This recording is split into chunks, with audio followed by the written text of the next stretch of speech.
இயக்க பொறுப்பாளர்களும் நிர்வாகிகளும் விநாயகருக்கு வழிபடுவதும் கோயம்பேடு சாரணம் சார்பாக திரு டிசி சார் அவர்கள் தலைமையில் எங்களெல்லாம் அழைத்து பேசுவதற்கு அகில பாரத இந்து மக்கள் அமைப்பு சார்பாக மனமார்ந்த நன்றியை தெரிவித்துக் கொள்கிறேன். எனது பேர் திருக்கைடிஎம் சிவகுமார், அகில பாரத இந்து மக்கள் அமைப்பு விருகம்பாக்கத்தில் தமிழ்நாடு முழுவதும் செலவழிக்கிறோம்.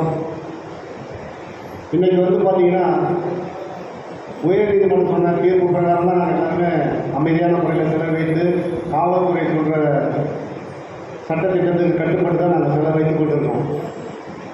ஆனால் இங்கே சொல்லும்போது காவல்துறை அதிகாரிகளும் சரி, நேற்று சென்னை கமிஷனர் மீட்டிங் போட்டாங்க, சென்னையில் நேற்று போட்டாங்க. ஆனால் கமிஷனர் மீட்டிங் கூட ஒரு நாள் முன்கூட்டியே எங்களுக்கு தகவல் கொடுக்குறாங்க. இன்றைக்கி பார்த்தீங்கன்னா விருதுபாகத்தில் காவல் நிலையத்திலும் சரி, கோயம்பேடு காவல் நிலையத்திலும் சரி 3 மணிக்கு எனக்கு தகவல் கொடுக்குறாங்க. நாங்கள் 3 மணிக்கு தகவல் கொடுத்தா எப்படியோ வெளியே இருக்கும். நிறைய இடத்துல செலவழிக்கிறாங்க, நிறைய இடத்துல பிரச்சனைகள் இருக்குது. இன்றைக்கி புது செலவழிக்கிறதுக்கு அனுமதி கேட்டதுக்கு என்ன சொன்னாங்கன்னா, அந்த ஏரியா டிசி கிட்ட பேசி நீங்கள் முடிவு பண்ணிங்கன்னு சொல்லியிருக்காங்க. உத்தரவு உதாரணத்துக்கு இருந்தீங்க, சார்பு இருந்தீங்க எடுத்துருங்க.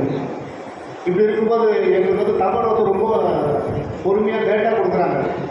அப்போ நாங்களும் இதே மாதிரி லேட்டாக தகவல் கொடுத்தா அவங்க ஏற்றுவாங்களா?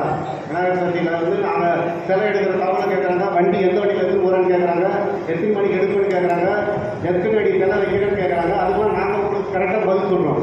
அதே போல் இவங்க